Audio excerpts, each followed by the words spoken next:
Waste Bengal के अशोकनगर में 4 नए मैसिव ऑयल रिजर्व्स मिले हैं, जिसका क्रूड ऑयल दुनिया के बेस्ट ब्रेंट क्रूड ऑयल जैसा है। सोचिए अगर ये खजाना पहले मिल जाता तो भारत का ऑयल इंपोर्ट कितना कम हो सकता था और शायद पेट्रोल के प्राइसेस भी कम हो जाते। लेकिन यहाँ तक पहुँचने में 50 साल की मेहनत, हजारों करोड़ का इन्वेस्टमेंट और सरकारी टसल का सामना करना पड़ा।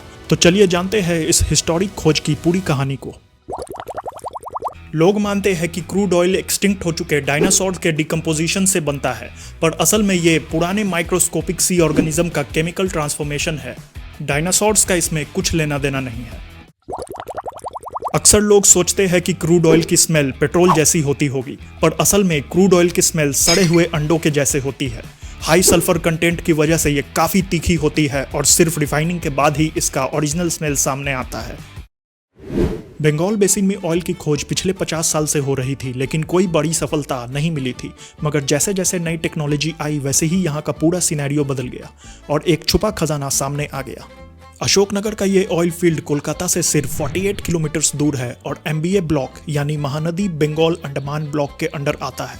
2009 में इस ब्लॉक पर ONGC और ऑयल इंडिया लिमिटेड को ऑयल एक्सप्लोरेशन की अथॉरिटी मिली थी, जो आगे चलकर एक हिस्टोरिक खोज में बदल गई। 2014 में यहाँ पहले एक्सप्लोरेशन फेज का अंत हुआ था, लेकिन इसमें कोई खास सफलता नहीं मिली थी। पर सेकेंड फेज में ONGC के इस ब्लॉक में 2018 में ऑयल रिजर्व्स मिलने की कंफर्मेशन हुई। 2300 मीटर की गहराई में पहले गैस मिली और उसके नीचे छुपा हुआ एक मैसिव क्रूड ऑयल रिजर्व। 50 साल की तलाश और 150 ड्रिल वेल्स खोदने के बाद ये एक हिस्टोरिक सक्सेस थी। इनिशियल लैब रिपोर्ट्स ने दिखाया कि यहाँ का ऑयल लाइट वेराइटी का है, जिसका API ग्रेविटी 40 to 41 डिग्रीज है, जो मुंबई हाई और दुनिया के बेस्ट ब्रेंट क्रूड जैसा है। दुनिया की पहली कमर्शियल ऑयल वेल USA के पेंसिल्वेनिया में 1859 में कॉलोनेल एडविन ड्रेक ने ड्रिल की थी। लेकिन सबसे पुरानी ऑयल ड्रिलिंग का रिकॉर्ड चाइना के पास है, जहां 4th सेंचुरी AD में बैम्बू पाइप से ऑयल एक्सट्रैक्ट किया जाता था। अमेरिकन पेट्रोलियम इंस्टीट्यूट या API ग्रेविटी एक मेजरमेंट है जो पेट्रोलियम को पानी की हेवीनेस से कंपेयर करता है। जितनी ज़्यादा API वैल्यू होती है, उतना ही क्रूड ऑयल लाइटर होता है और उसकी रिफाइनिंग उतना ही आसान होता है। क्रूड ऑयल के API ग्रेविटी का रेंज जनरली 10 से 70 के बीच होता है, जिसमें हायर वैल्यू का मतलब होता है बेटर रिफाइनिंग और हायर यील्ड। अशोकनगर में जो क्रूड ऑयल मिला है उसकी API ग्रेविटी 41 है, जो हाई क्वालिटी क्रूड माना जाता है और हायर यील्ड भी देता है। बंगाल बेसिन में ऑयल एक्सप्लोरेशन के लिए ONGC ने लगभग 3500 करोड़ रुपए का इन्वेस्टमेंट किया था और फील्ड डेवलपमेंट के लिए और 500 करोड़ का एस्टिमेट लगाया गया था। 2020 में यहां से निकले क्रूड ऑयल को टेस्टिंग के लिए हल्दिया में इंडियन ऑयल की रिफाइनरी भेजा गया। लैब रिपोर्ट्स ने कंफर्म किया कि यह हाई क्वालिटी क्रूड ऑयल है। अगर प्रोडक्शन की बात करें तो यहां से हर दिन लगभग 1 लाख क्यूबिक मीटर गैस और 15 से 18 क्यूबिक मीटर ऑयल निकलने का एस्टिमेट लगाया गया है। अब आप सोच रहे होंगे कि इतनी बड़ी खोज के बाद तुरंत ऑयल प्रोडक्शन स्टार्ट हो गई होगी, पर ऐसा नहीं हुआ। ONGC को स्टेट गवर्नमेंट से ऑयल फील्ड डेवलपमेंट की परमिशन मिलने में पूरे 6 साल लग गए। वेस्ट बंगाल का रानीगंज बेसिन इंडिया का पहला और सबसे पुराना कोल प्रोड्यूसिंग एरिया है। यहाँ से 1774 से ही कोल माइनिंग हो रही थी और अब ऑयल मिलने के बाद बंगाल एक ऑयल प्रोड्यूसर भी बन गया है। Petroleum and natural gas rules 1959 के तहत कोई भी कंपनी तब तक किसी ऑयल फील्ड को डेवलप नहीं कर सकती जब तक स्टेट गवर्नमेंट उसके लिए PML या पेट्रोलियम माइनिंग लीज ग्रांट नहीं करती। वैसे तो ये एक सिंपल प्रोसेस होता है। सेंट्रल गवर्नमेंट की रिकमेंडेशन के बाद स्टेट गवर्नमेंट PML अप्रूव करती है, लेकिन वेस्ट बंगाल के ऑयल रिजर्व्स के केस में ये प्रोसेस एक लंबी कश्मकश में बदल गया, जिससे प्रोडक्शन शुरू होने में सालों की देरी हो गई। ऑयल मिनिस्टर हरदीप सिंह पुरी के मुताबिक ONGC ने सितंबर 2020 में वेस्ट बंगाल गवर्नमेंट से PML ग्रांट के लिए अप्लाई किया था। यह रिक्वेस्ट नॉर्थ 24 परगनाज डिस्ट्रिक्ट के अशोकनगर 1 ऑयल फील्ड के अर्ली डेवलपमेंट प्लान के लिए 5.8 स्क्वायर किलोमीटर के एरिया की लीज के लिए थी। लेकिन इस एप्लीकेशन पर स्टेट गवर्नमेंट की तरफ से कोई रिस्पॉन्स आया ही नहीं। लेकिन ONGC का काम रुका नहीं। इस दौरान और ड्रिलिंग और एक्सप्लोरेशन होती रही, जिसके नतीजे में 4 नए ऑयल रिजर्व्स अशोकनगर 2, कांकपुल 1, भुरकुंडा 1 और राणा घाट 2 का पता चल गया। यह डिस्कवरी और भी सिग्निफिकेंट हो गई क्योंकि अब एक्सट्रैक्शन डिले होना एक बड़ा इकोनॉमिक लॉस हो सकता था। ONGC ने इस एरिया के लिए एक इंटीग्रेटेड फील्ड डेवलपमेंट प्लान बनाया, जिसमें total 99.06 square kilometre area cover किया गया, जिसमें अशोकनगर 1 का 5.8 स्क्वायर किलोमीटर भी शामिल था।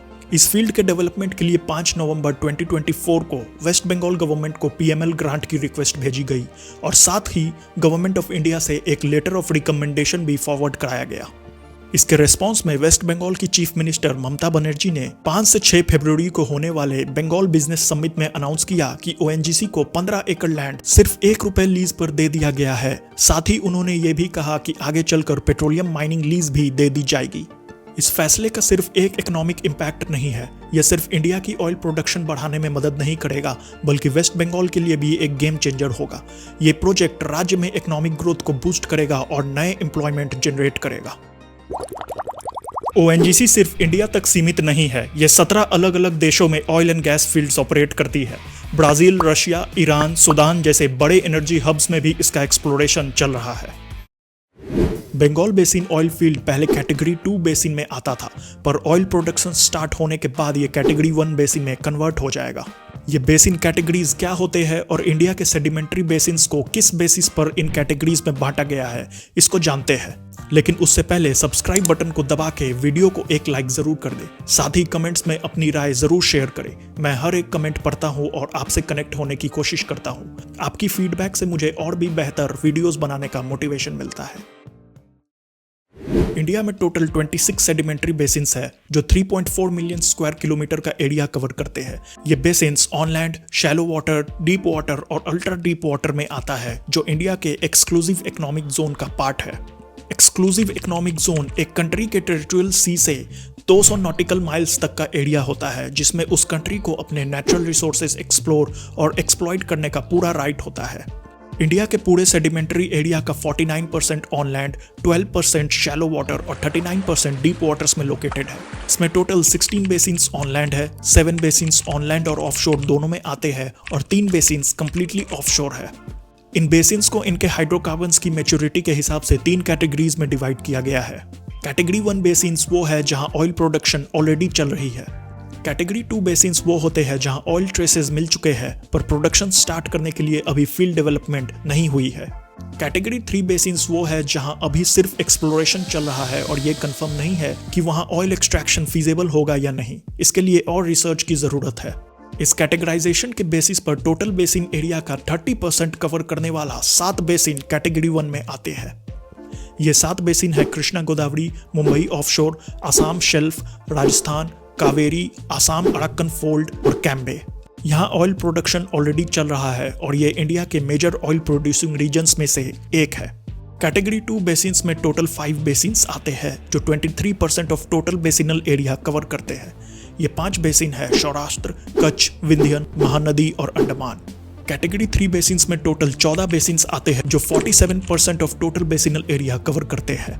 ये बेसिन कैटेगरीज डायनेमिक होते हैं और टाइम के साथ चेंज होते रहते हैं। जैसे बंगाल बेसिन पहले कैटेगरी 3 में था, फिर ऑयल मिलने के बाद कैटेगरी 2 में आया और अब ऑयल फील्ड डेवलपमेंट के बाद कैटेगरी 1 में शिफ्ट हो जाएगा। इससे आप अंदाजा लगा सकते हो कि इंडिया की ऑयल पोटेंशियल कितनी बड़ी है। अभी भी टोटल 70% एरिया कैटेगरी 2 और 3 में आता है। मतलब मॉडर्न टेक्नोलॉजी के हेल्प से आने वाले टाइम में ये बेसिन्स कैटेगरी 1 में शिफ्ट हो सकते हैं, जिससे इंडिया की डोमेस्टिक ऑयल प्रोडक्शन और एनर्जी सिक्योरिटी और स्ट्रांग हो सकती है। नासा के साइंटिस्ट को सैटर्न के मून टाइटन पर हाइड्रोकार्बन्स के मैसिव लेक्स मिले हैं जो अर्थ के टोटल ऑयल रिजर्व से भी ज्यादा हो सकते हैं। मतलब अगर फ्यूचर में स्पेस माइनिंग पॉसिबल हो गई तो क्रूड ऑयल का एक नया लेवल का रेवोल्यूशन हो सकता है, पर अभी ये किसी साइंस फिक्शन से कम नहीं है। S&P ग्लोबल के हिसाब से इंडिया के 4 अनएक्सप्लोर्ड बेसिन्स में 22 बिलियन बैरल्स क्रूड ऑयल होने की संभावना है। ये बेसिन बंगाल, महानदी, कोंकण और अंडमान है। सबसे इंटरेस्टिंग बात यह है कि अंडमान एंड निकोबार आइलैंड्स के पास नॉर्थ सुमात्रान बेसिन जो इंडोनेशियन वाटर्स में आता है, वहां ग्लोबल ऑयल कंपनीज ने मैसिव ऑयल रिजर्व खोज लिए हैं। यह डिस्कवरी ये दिखाता है कि अंडमान सी के नीचे भी ऐसे ही बड़े ऑयल फील्ड रिजर्व्स होने के चांसेस है। अगर यहाँ एक्सप्लोरेशन स्टार्ट होता है तो यह इंडिया के लिए एक गेम चेंजर हो सकता है। इंडिया और दुनिया की largest refinery Reliance Jamnagar refinery है जो गुजरात में है। ये daily 1.24 million barrels oil refine करती है और पूरे यूरोप के जितना फ्यूल प्रोड्यूस करती है।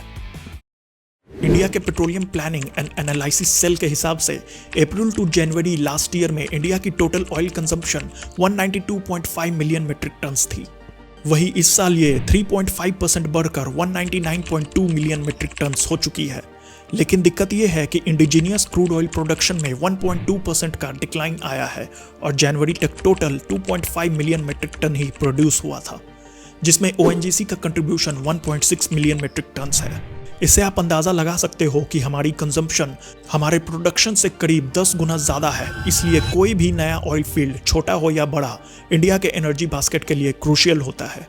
इंडिया अपने ऑयल प्रोडक्शन को बूस्ट करने के लिए लेटेस्ट टेक्नोलॉजी का यूज कर रहा है और मेजर ऑयल फील्ड्स में प्रोडक्शन मैक्सिमाइज कर रहा है। मुंबई हाई के केस में इंडिया ने BP के साथ डील की है, जिससे यहाँ का प्रोडक्शन एक्सट्रीम लेवल तक बढ़ने के चांसेस हैं। इसके ऊपर मैंने एक डेडिकेटेड वीडियो बनाया है जो आपको आई बटन में दिख जाएगा। हिस्ट्री का सबसे बड़ा oil spill 1991 gulf war oil spill था, जब इराक के डिक्टेटर सद्दाम हुसैन ने कुवैत के ऑयल फील्ड्स में से 6 से 8 मिलियन बैरल्स ऑयल को पर्शियन गल्फ में बहा दिया था। इस वजह से मरीन लाइफ और एनवायरनमेंट को बड़ा नुकसान पहुंचा था।